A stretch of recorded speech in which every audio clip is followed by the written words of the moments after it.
Hello, everybody. Welcome to the Buckeye Weekly Podcast. I am Tony Gerdeman, here, as always, with Tom Orr. Tom.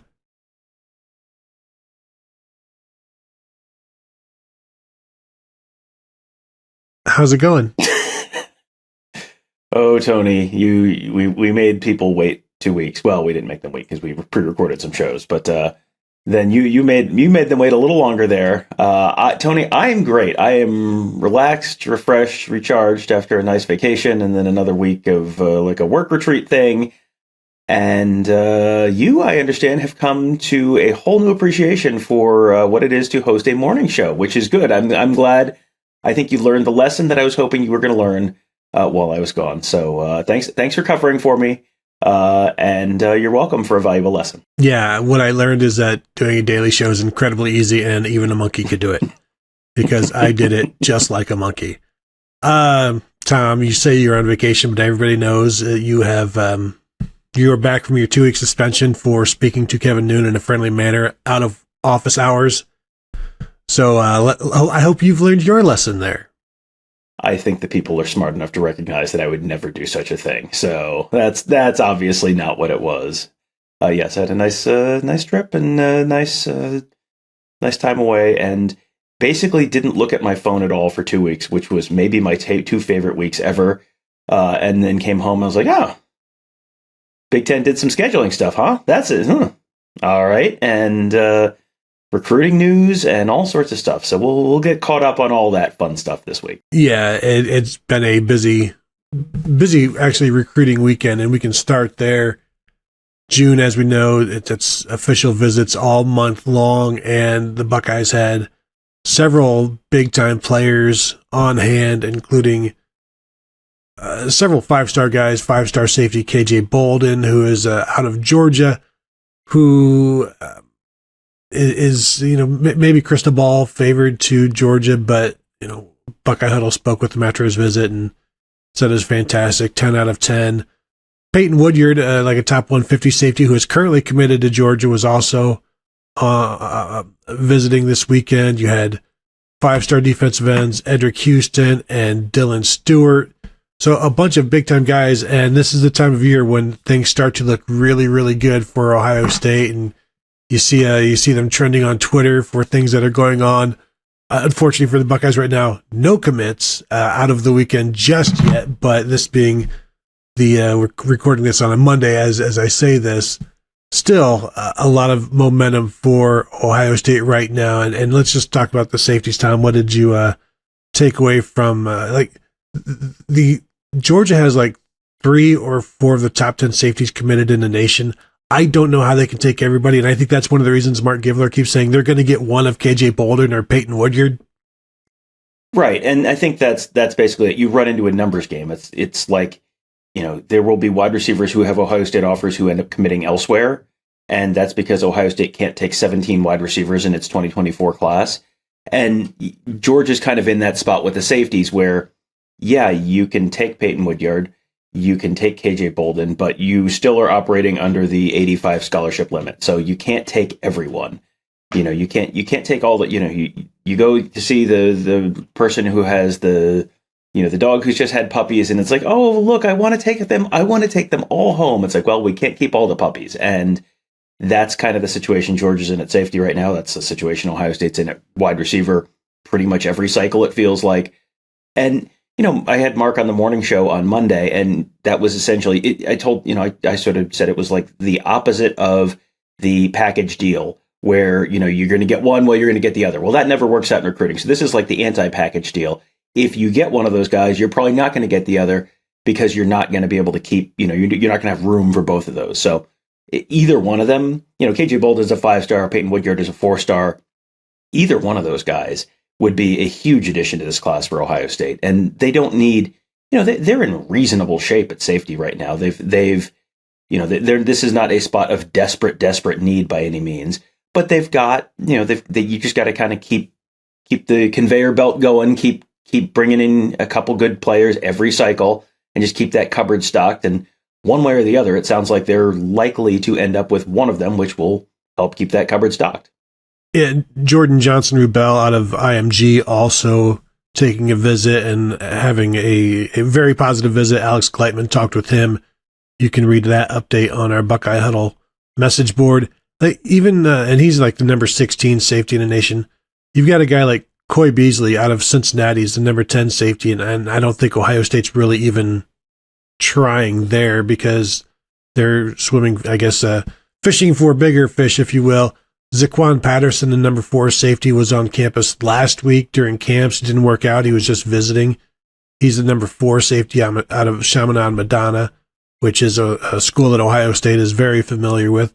So they're in on a bunch of guys and a bunch of corners as well. That will be next weekend's visit as they're trying to align the stars, the 4 and 5 stars, if you will, for the quarterbacks next week. But with this defense, you've got to take, and I think this is something Mark and I talked about on either the Skull Session Recruiting Podcast or one of the morning shows, about this defense as it is. You have to bring in as many defensive backs as you can just about every year because of the portal, because of the needs, and because of the versatility and the nickel situation. Like, so you got to bring in as many guys as you can. And if these 5 stars wait, then you just got to bring them in as well. Like you can't fill up enough, I don't think, in the secondary with this defense. Well, it's sort of the changing math of recruiting where you used to just, you needed 1 quarterback a year and you needed 1 running back a year and you need, 3, 4, probably 4 offensive linemen a year, give or take. And with the portal and with the way rosters are turning over now, those numbers, they keep going up and you have more space because you've got guys leaving. And Ohio State has not had the level of roster turnover that a lot of schools have had. I mean, yeah, there's like Colorado as the edge case, but Texas A&M, Miami, I mean, there are a bunch of schools that are losing 20 guys to the portal each cycle. And that's probably not a sustainable thing. But Ohio State has lost, 8 to 10 to the portal generally the last couple of years, it feels like. And then that's fine, but they've lost a lot of guys at specific positions. So safety is a spot where they have been bringing in a lot of guys. They've lost a lot of guys. You start going through the list of safety recruits the last few years. It's like, boy, a lot of them are playing at Louisville or Kentucky or Tennessee or whatever now. That's just kind of the reality of the defense and the world. That's the reality of the world in general. And for a defense like Jim Knowles, which how often have we talked about it being a safety-driven defense? Boy, you'd better have some drivers back there or you're going to have some problems. So you just got to you probably are adding 1 to your target number in a lot of different position groups right now from what it used to be, just to make sure you keep that cupboard stocked. And because you don't want to get to the spot they were in a couple of years ago at corner where it was like, oh boy, there are big problems here because you had a few misses in previous years and that sort of snowballs. You don't want to be in that position. You want to have a few of those extra guys. And it feels like they've done a pretty good job managing those numbers recently and, managing just the personnel and keeping guys on campus. That's something that's going to be important moving forward as well.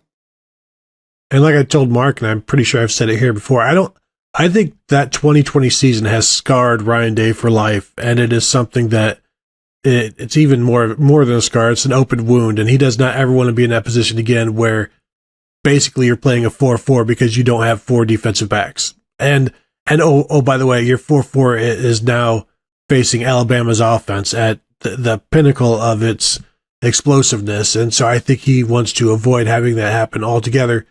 And then you see the injuries that happened last year. Like I don't, and the year before that, I understand you can only take so many, but you've got to push that edge as much as you can.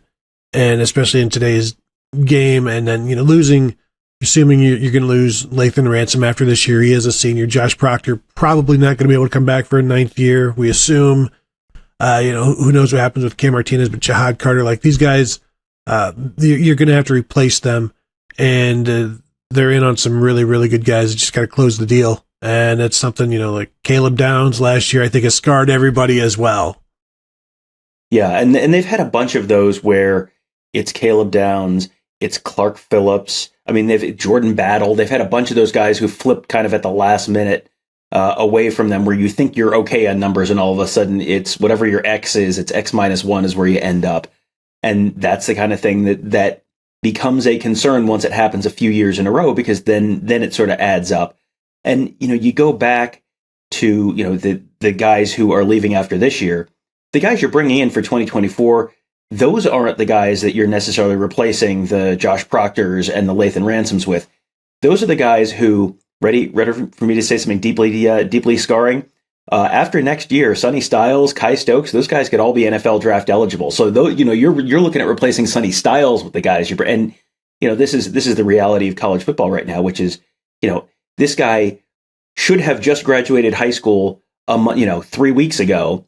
How could he possibly be potentially done after next year? Like, well, that is how fast things move right now. And when you have early enrollee guys, that moves things even faster. So when you are an Ohio State level program bringing in 5-star level talent, you sort of have to assume there is going to be a certain number of guys you're going to lose after 3 years. You are going to lose your 5-star offensive tackle, Paris Johnson, after 3 years. That is just the reality of the situation because he's going to be a top 10 pick. You are going to lose a lot of your quarterbacks after 3 years because they're going to be top 10 picks. And when you bring in 5-star talent like Sonny Styles, he's probably going to be a first-round pick in the 6 NFL draft, right? Man, this is a lot of numbers. 2025 NFL draft because it'll be after next season. Yeah, it is. It's this is the reality of the situation where you're going to lose some of the guys who are really good. You're going to lose after 3 or maybe 4 years. The guys who are maybe a level below that might get tired of waiting and transfer out, and so that churn just keeps on churning. So you've got to keep that cupboard stocked. I'm just going through year by year the defensive back decommitments, and you have to go all the way back to 2017 when Ohio State didn't have one. Basically, this is a pretty good list for you. In 2018, Jaden Woodby, who eventually becomes a linebacker. 2019, it is Jordan Battle, as you mentioned. In 2020, as my computer waits for me, that'd be Clark Phillips in 2020, and Legend Cavazos, but eventually he did recommitted, and then eventually transferred. 2021, Devontae Smith, cornerback out of Cincinnati, who went to Alabama. 2022 is a bad one. That's Jaheim Singletary and Terrence Brooks. And then last year, 2023, Dijon Johnson. So the good news is they have one defensive back committed at this point, so nobody can really decommit. So, but getting them to commit is half the battle. Yeah, that is the recruiting version of work smarter, not harder. The meme of the guy tapping his head. You can't have any decommits if you don't have any commits. Yeah, and they'll. Yeah, honestly, if you have a commit this early in the cycle, I think the lesson in previous years has been, what is that actually worth, having a commit this early in the cycle? Because then it's just more time for people to recruit against you. And if you get a guy who commits on December 1st, well, then that's less. You don't have to hang on to him for quite as long. But I think there are probably a couple in-state corners they are going after very hard right now. Aaron West or Bryce West and Aaron Scott.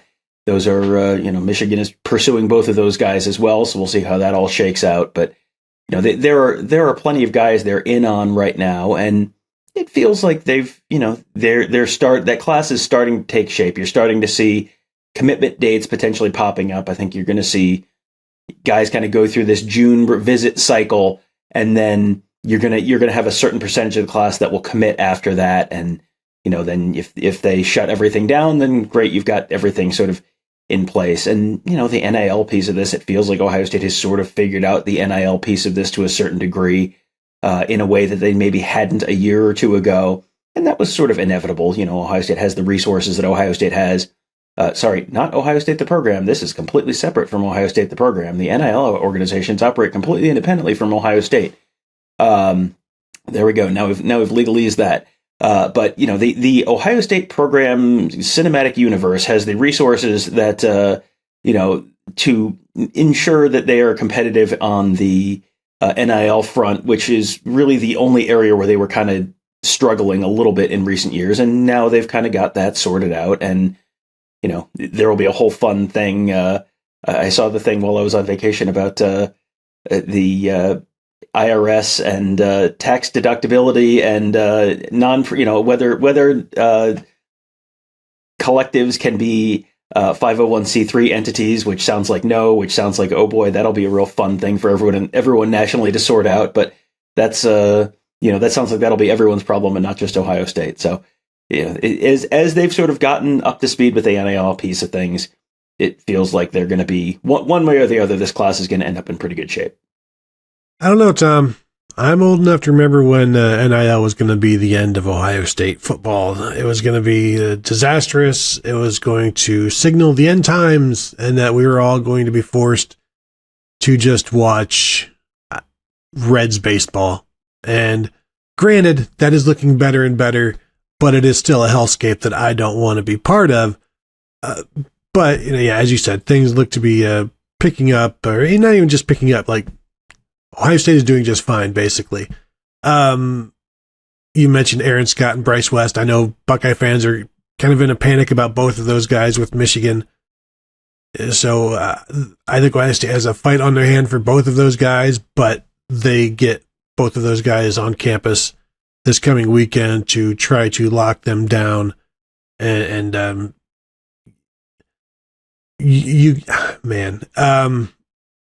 at that position, and they are two of the best in the country, in-state guys, to lose one would be bad, to lose two would be disastrous, because then you have to replace them with guys that may not be as good, or you're going to have to expend more resources to find somebody as good. But Ohio State does, and maybe this is more of an Urban Meyer thing than Ryan Day. I haven't looked at it too much, but they tend to replace guys that they quote unquote miss out on pretty well. So we'll see. It's a little premature to talk about them missing out on those guys right now. And I apologize for doing so to the listeners and the viewers out there, because I think if you ask most people, the crystal balls and everything are still on Ohio State for both of those guys.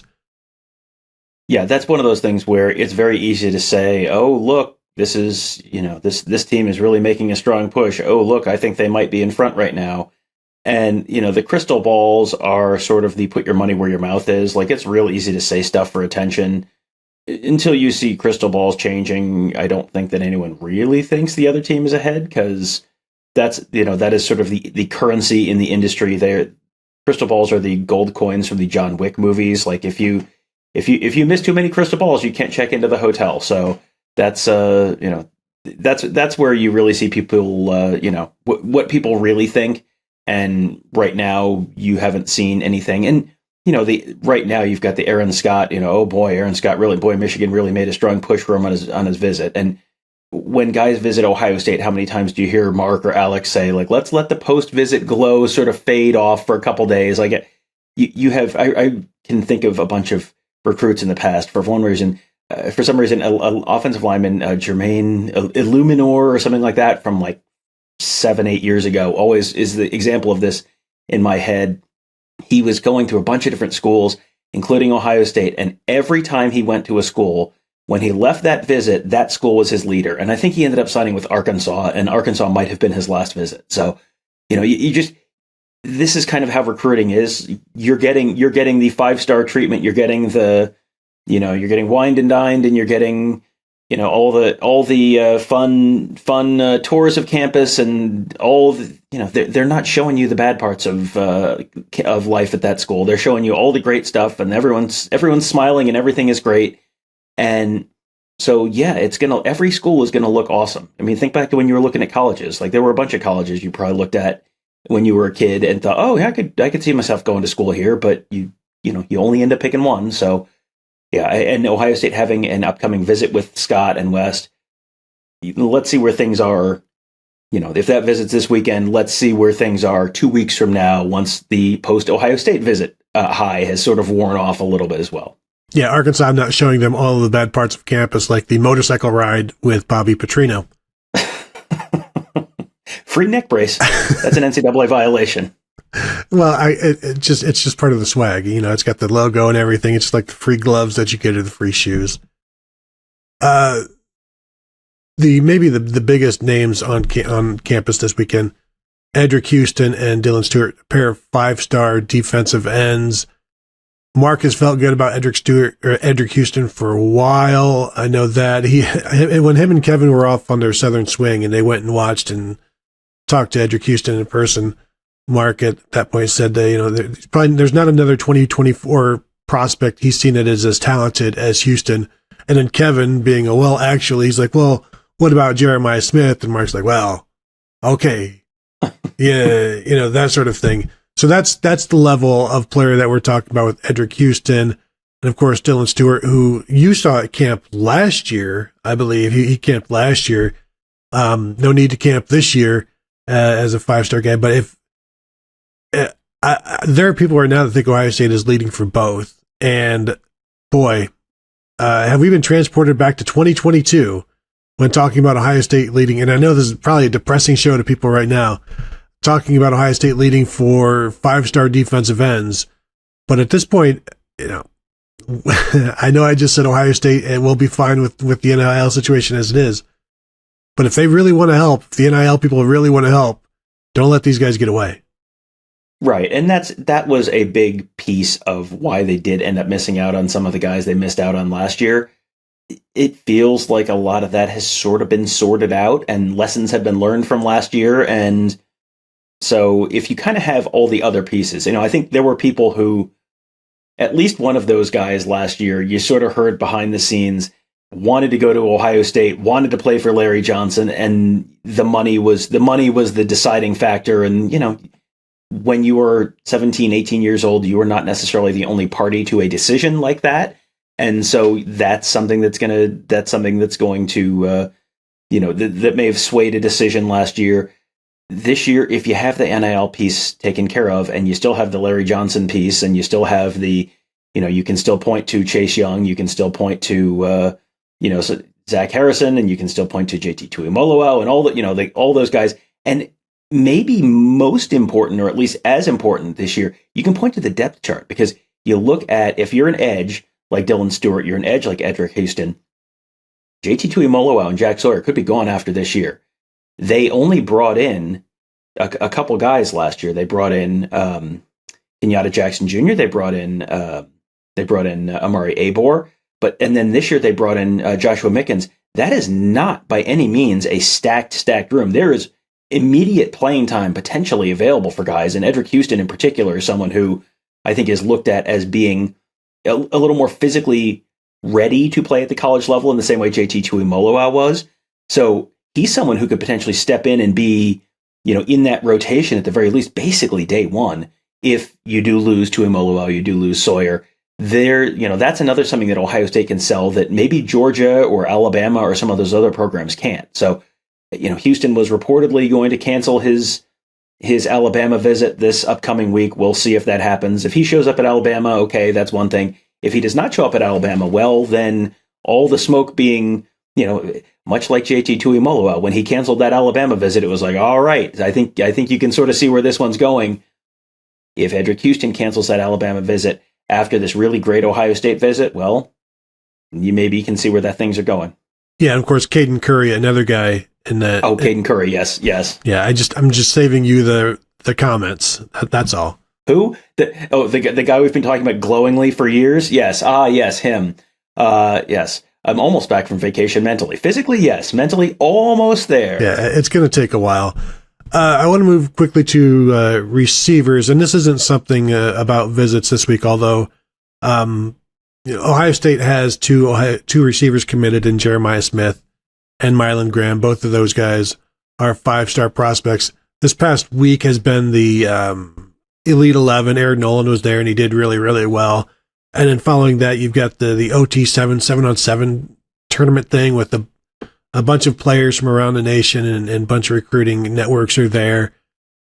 And I found it was interesting that two of their, I'm just looking at On3's list here of their top 10 overall performers from the 7-on-7 tournament. And two of them, number 6, Elijah Moore, wide receiver out of Maryland, I believe, and number 8, wide receiver Jeremiah McClellan. And these are like supposed to be the other two wide receivers in Ohio State's class. And I think it's pretty telling. I've been saying for a while, Brian Hartline's got a pretty good eye for talent. Nobody else will side with me on that. But Elijah Moore, 6'4", just dominating the competition there. Jeremiah McClellan, really, really quick and fast and just explosive. So both of those guys had big time weekends, weeks, whatever you had, whatever it was. But if those are the four, and there's still what's his face from Florida out there too, JoJo Trader, who I think Ohio State would prefer to play defense, but JoJo Trader may prefer to play offense, and you bring him in if he wants to, and you figure it out later. But it looks like maybe another, if Elijah Moore and Jeremiah McClellan end up in this class, Hartline has maybe done it again. Yeah, I think it's telling to me that you look through, you go on the boards, you go on Twitter, and there's garment-rending anguish from Ohio State fans about how every single position group is going to fall apart, and what are they going to have here? And it's really the two positions you never see that at, really, are quarterback and wide receiver, where you just sort of know, okay, there are going to be 10 great wide receivers in this class. Brian Hartline's going to get 4 of them, like period, full stop, end of. And if one of them doesn't pan out, that's okay, because he's going to get 4 more next year. And he has had wide receiver classes that were a little better and a little weaker. But overall, pick a 2-year span, and Ohio State has at least 3 really, really elite wide receivers out of pretty much any of those 2-year gaps, two-year classes. They're coming in off of a very, very strong class in the class of 2023. Carnell Tate, Brandon Innes. I mean, that whole group. You probably have. You're already. I think we're watching Carnell Tate this spring. I think we both kind of went, yep, okay. You can just kind of cross that off the list of concerns for 2023, 2024, and 2025. There's one of your spots, and Brandon Innes, maybe the highest rated by some services of the wide receivers, hasn't even gotten to campus yet, or has just gotten to campus, hasn't even really started working in any kind of an official way yet. So it's just, you can just ask me how Ohio State's 2026 recruiting class is going to go, and I'll go, position wise, they're going to get, if Ryan Day and Brian Hartline are still there, they're going to get a really good quarterback who they're going to develop really well. They're going to get just a bushel full of great wide receivers who are going to develop really well. You can tell me you have concerns at other positions, and that's fine. But those 2 spots, I mean, if you're worried about Ohio State's wide receiver recruiting at any point, you're looking for something to be worried about.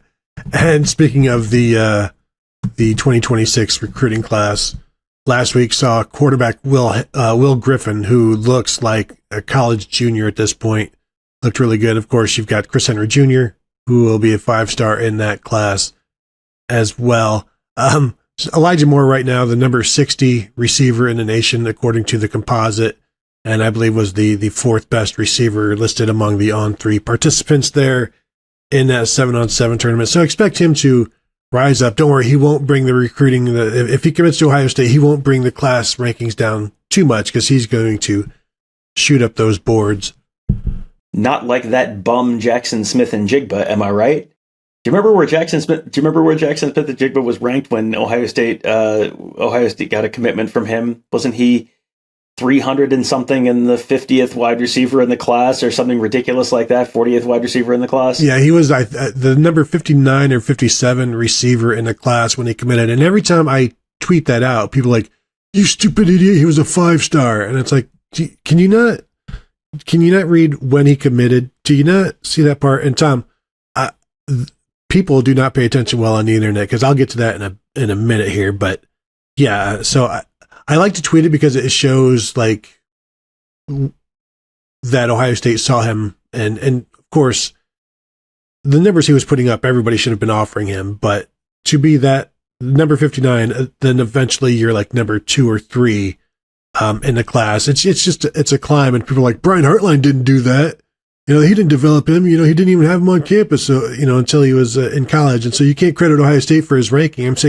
I'm not crediting Ohio State for his ranking. I'm just saying, look at Ohio State. He committed when he was a number 59 player, and he ended up, being the number 10 player or whatever nationally. And people just like to fight about stuff on the internet. I've learned this recently. So you're telling me that people don't do a good job assimilating new information that might go against their existing opinions on the internet, you say?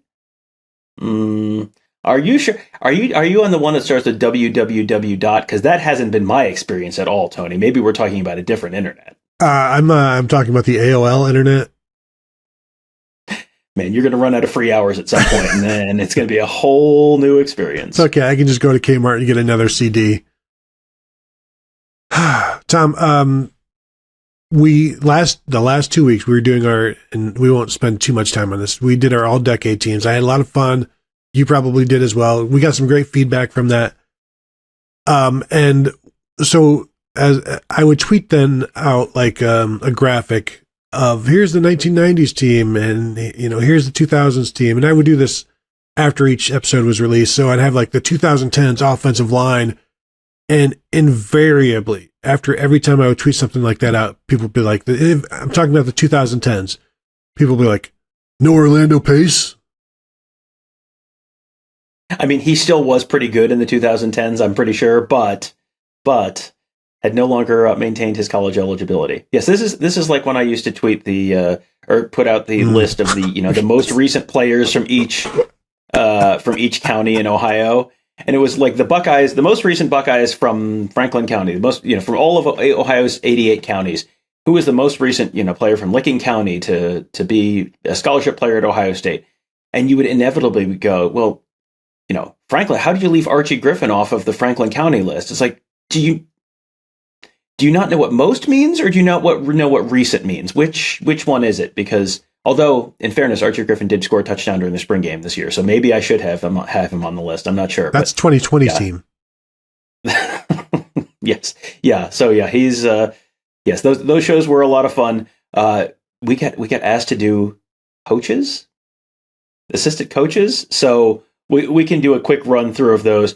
I mean, I guess there were some. What was interesting was there were some positions where it was like, man, I can't believe I'm leaving this guy off. I can't believe I'm, or I can't believe there are 3 really good options for this position group, and I'm not really overwhelmed with any of my choices for this position group over a 30-year span. That seems not great, but I mean, let's start with head coach, Tony. I feel like it has to be Urban Meyer, right? Yeah, it does. The wins against Michigan, the level that he took it up from there. Granted, I would love to have Jim Tressel oversee the kind of weapons that Urban Meyer recruited, and then it's like the Dean Smith being the only guy to ever hold Michael Jordan under 20 points per game. That would be Jim Tressel, the only guy to hold Urban Meyer's offenses under 40 points a game. Yeah, that I think he's I think a good choice. This is one where you have 2 very, very good choices there between Tressel and Meyer, but yeah, Meyer had the head-to-head, and Meyer just was the level of talent that he brought in was a little better. So yeah, I'm going with Meyer there. I think there's this couple spots where you can take a good answer from another spot and put them in a different position. So I'm going to go with offensive coordinator Ryan Day. I think it would be very hard to argue that Ohio State has ever had a better or more productive offense than it has under Ryan Day. 18 to present, 2017 to present. So any argument with that? Because there are other, Tom Herman did a nice job at Ohio State as the offensive coordinator, but it feels like the production has just gone up under Ryan Day. Well, are you putting a quarterback coach on this roster as well, or? Yeah, I mean, I have a quarterbacks coach on there as well, and I didn't overlap Ryan Day. I think you can make an argument for Tom Herman, I guess, an offensive coordinator if you want to keep Ryan Day as the quarterbacks coach. Are you talking Walt Harris at quarterback? Well, I had Walt Harris as a possibility at quarterback. I had Joe Daniels as a possibility at quarterback. Yeah, this is a spot where Tom Herman was the quarterbacks coach. Ryan Day was the quarterbacks coach. Joe Daniels, Walt Harris. This is one of those positions where it's like there are at least 4 very good options there. Ryan Day is the OC, and then Tom Herman as the QB coach. Now, granted, we're probably going to end up having 12 offensive assistants or 12 assistant coaches if we're going with coordinators separate from position coaches. But by the time we can expand. We are not the NCAA. We don't have to drag our feet. we don't have to limit it to 10 either. So, running backs, I think there's a couple good options there. Frankly, I think Tony Alford is absolutely in that conversation. Tim Spencer had some really productive running back rooms as well. But I think Tony Alford might be my choice there, just because he was, Stan Drayton had some great running back rooms as well. But Tony Alford, I think, has sustained it and maintained a level where, Tim Spencer, for example, you had some of those great, the great running back rooms in the, with the Jonathan Wells or with Maurice Clarett, but then you had years where it kind of dipped off a little bit. I feel like you haven't really had a dip year with Tony Alford. He's just kind of maintained the talent level there and maintained the productivity there, in a time when running backs aren't necessarily as productive as they were back in the early 2000s, because it's not as ground-based in offense, but I feel like Tony Alford is certainly deserving of at least consideration here. Yeah, no, I like that. Tony Alford, maybe the down year was 2016 when Mike Weber was really good as a starter. They just didn't have a lot of depth. So I have no problem with that. Back, and I don't know the full time frame of Tim Spencer, but there were, Pepe Pearson was really good behind Orlando Pace, and then not nearly as good behind everybody else in 97. And Mike Wiley was good. Derek Combs, there was some definitely was a stretch between Mike Wiley and Jonathan Wells and Eddie and Pepe Pearson and Mike Wiley, where things weren't spectacular. So I'm good with Tony Alford there. Now, is there a fullbacks coach, Tom? I did not have a fullbacks coach, but that's really a personal failing of mine. Wide receivers coach, I feel like this might be the easiest answer of anything on the board. Yeah, and Darrell Hazel was a very good receivers coach. But Brian, that's Brian Hartline. Tom, we talked about the tight ends coach before the show. I'm perfectly fine with what you want to do here. Yeah, I don't have a strong opinion. This is one where I kind of looked through and kind of went,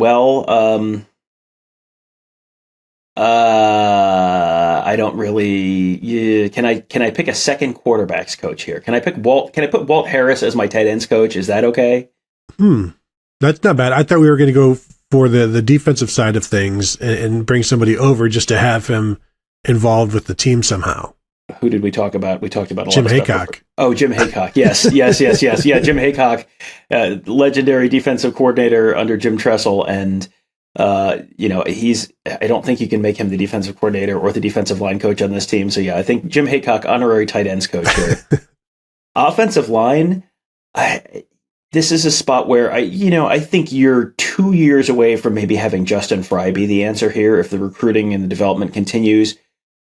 But it's not there yet, and that's just, he's kind of got a grade of incomplete right now because he's still sorting through some of the mess that was left behind by Stud before him. So I think you're probably, there are two names here that I think you can really use, and either of them I think are tainted by the fact that they are associated with their time as offensive coordinator, which did not go great in either case, but either Jim Bowman or Ed Warner I think are viable options here as your offensive line coach. Both of them developed guys.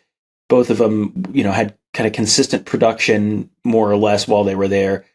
But, neither one was amazing. You did not have a, absolutely flawless, prototypical offensive line under either one. So, do you have a strong opinion one way or the other? I think what Ed Warner was able to do with that Ohio State offensive line, piecing it together, I have no problem having him here as that guy, and I think that's all we need to talk about. That's all the time we need to spend on Ed Warner and the offensive line. No mention of Tim Beck as quarterbacks coach. Is that correct? No mention of Tim Beck as quarterbacks coach. Yes, that is correct. Thought about him for the offensive coordinator position and thought, wait, there's literally anyone else. So, good luck at Coastal Carolina. Sure, it's going to go great. Defensive line, Larry Johnson, first coordinator. Defensive coordinator. Yes. The first name I wrote down was Jeff Hafley, and then it was like, it was only 1 year, and you also had Chase Young and Jeff Okuda, and, you had Jordan Fuller on that defense. So I don't know, it was so much better than it was the year before under Greg Schiano, but it was only 1 year. So I ended up going with Mark D'Antonio here instead. Yeah, I'm I'm perfectly fine with that because I can get Hafley back on this staff later on down the road at another position. So yeah, I'm perfectly fine with Antonio as the defensive coordinator, defensive line coach. Larry Johnson, as you said, Jim Haycock for any other program except for Penn State would be the guy, but it's like Larry Johnson is an all-time great. So is Jim Haycock, but I think I'm with you. You got to go with Larry Johnson. All right. Linebackers coach, Luke Fickell. Do you have other suggestions on linebackers coaches that you would sub in there? No, I'm good with that. Although Mike Vrabel was a linebackers coach for 1 year in 2012, but no, that's Luke Fickell for me as well. Yeah. Now corners, is this where you put Hafley? I'm going Kerry Combs. That's what I had. But when you said you're going to put Hafley as a safeties coach? Yeah, I'll put him with the safeties and then let him handle stuff there. But yeah, I don't know how you go. Who even was the corners coach back in the 90s when Ohio State was putting out those guys? What did your research tell you about that? Did you have to go to the archives down on campus? I sent you a screenshot from the 1996 media guide earlier today on an unrelated matter. And that was how I found it. I went through the 1996 media guide. I don't remember who the corners coach was. I'm going to look it up right now. Nick Saban. No. Pete Carroll. Yeah, no. Yeah, Ohio State has a very storied history of fantastic corners coaches who were terrible at Ohio State and went on to bigger and better things later. So, is Taver Johnson going to be the next great Super Bowl winning coach? I don't know. Who's to say? He certainly has the pedigree. He's on the Nick Saban track. Sorry, going through the 1996 media guide. Would you like to hear about Paris Long? Number 71. Yes, in your programs, number 1 in your hearts. John Tenuta was the defensive back coach. Let's see, there's another one like Upper Arlington, Ohio native John Tenuta.